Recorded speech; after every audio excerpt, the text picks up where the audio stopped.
welcome to the 10 and 10 podcast. I am your host, Joseph James, and today I'm very excited to be here with a professional in the real estate industry with over 25 years experience, Inger Hebert. Inger, welcome. Thank you.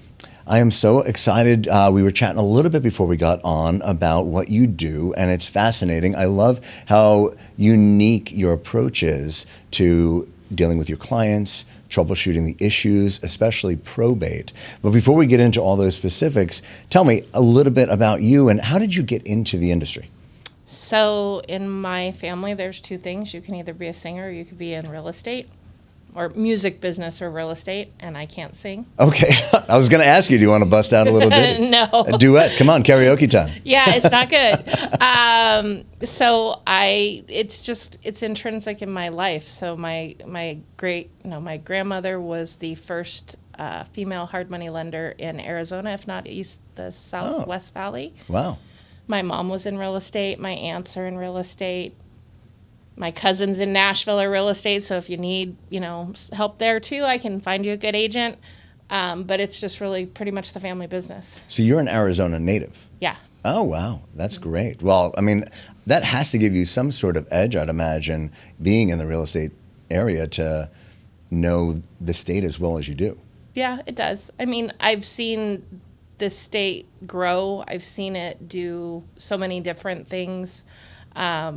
I was lucky to be a part of a time in real estate when basically we rebuilt Phoenix. We rebuilt downtown. We rebuilt, downtown Tempe, downtown Gilbert. I've seen a lot of old becoming new again, and it's fun. That's amazing. Yeah, I'm such a fan of the history that Arizona has. We do. We have a lot of history. Oh, it's brilliant. Yeah. And so when you approach real estate, you have a unique way of going about it. It's very customer focused.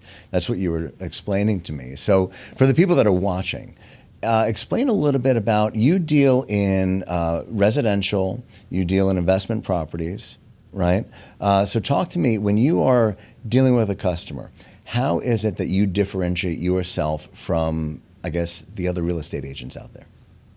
So, I don't know if I'm different. I hope that a lot of agents are trying to do the same thing I do, but I'm looking at a deal or a negotiation 10 steps ahead of where we are. Oh, wow.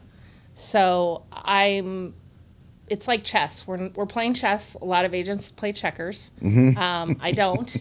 That's boring. But you want to make sure that you're able to maneuver through any market, however difficult it is, as quickly as possible with as much grace as you can with the other side, but also getting your clients what they need. Sure. Now, you were saying that you define yourself as a negotiator. Now, what's the difference between negotiating and haggling? Because I feel like if I were a real estate agent, I'd be back into my New York haggle mode.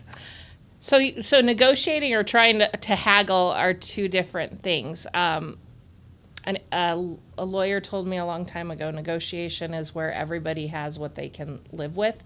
Not anybody is super happy, but we're all happy where we're at. Okay. I try to... A lot of times in real estate, I look at these days is there's not agents that are taught in true negotiation, that there's a little give for a little take. Mm-hmm. And it's an art form that's lost. Sure. But I would hope that some of us can keep it going and teach the next generation. Oh, I love that. I love that you're looking forward as kind of a mentor. That's amazing. Well, and it's super fun to negotiate. Like, it's almost like I never need to get high because that's like my biggest high. I love it. So exciting. Give me an example. So the latest one I did, my client wanted a very specific property. We had looked up and down all over the valley wanting an extra large garage. But he was very budget conscious, so he knew he was going to probably have to do some different things to the property to make it what would be happy for his wife and happy for him. And there was negotiating there between the two of them. Yeah. And so I tried to negotiate the most amount of credits that I could from the seller to help my buyer cover all of his closing costs.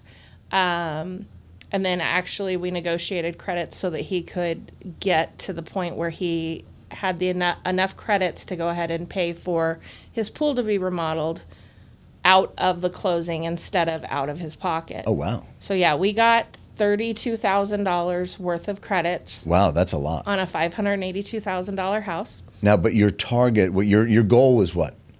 As much as I could get. Well, At you were least telling me 3%. before, 3%. At least 3% to cover his closing. And you exceeded that by a lot. By a little bit. Yeah. It was fun. It's super fun. And that's negotiating. It's negotiating. And also the other side they weren't unhappy. Wow. They could live with it. Yeah. We won a little bit more than they did, but it was a probate deal, so they got to be done with, closing out that part of their life. Now perfect segue into probates. That is a tumultuous time for so many people.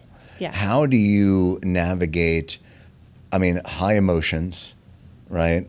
And there can be some really tricky details to that as well. So what is your approach to probate? Because I feel like, and I don't know anything about statistic-wise, but I'd imagine that a lot of real estate agents, especially newer ones, probably run from that. Probate sounds scary, Yeah. and a lot of it can be scary. I look at it as a fact of when I was closing out my parents' estate, and I've helped a couple of my friends originally close out their families' estates.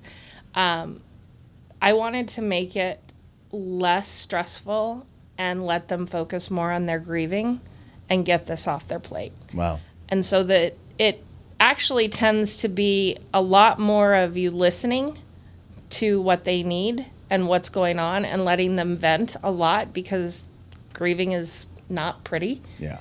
And less of telling them what to do. So sometimes you might have to wait on something because it's just too emotional, and give them a little bit of space and let it come back. And the fact that you've personally been there has to lend tremendously to your ability to navigate those waters. I hope so. I guess, yeah. But not every process, every probate is very different. Mine was very unexpected, and I was still pretty young, so it was a lot. But when people are going through that process and you have people that you can lean on to go, yeah, it's okay, I've been there. We're going to get through this. Yeah. We'll take it one day at a time. It is what it is. Like, it still has to get done. And we have a finite amount of time to get it done. At the end of that process, do you find that you have grown into a different level of from client provider relationship into something more? Yeah, I have a lot of clients a lot of friends that started as clients, and some have moved on to being very, very close friends. Some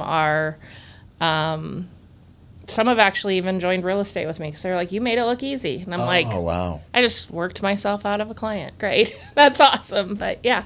And that brings us to where you were telling me that you really are excited about being a mentor and teaching the next generation of realtors. Tell me about that. How does that influence your day-to-day life? So I've spent the last couple of years doing mentoring and teaching.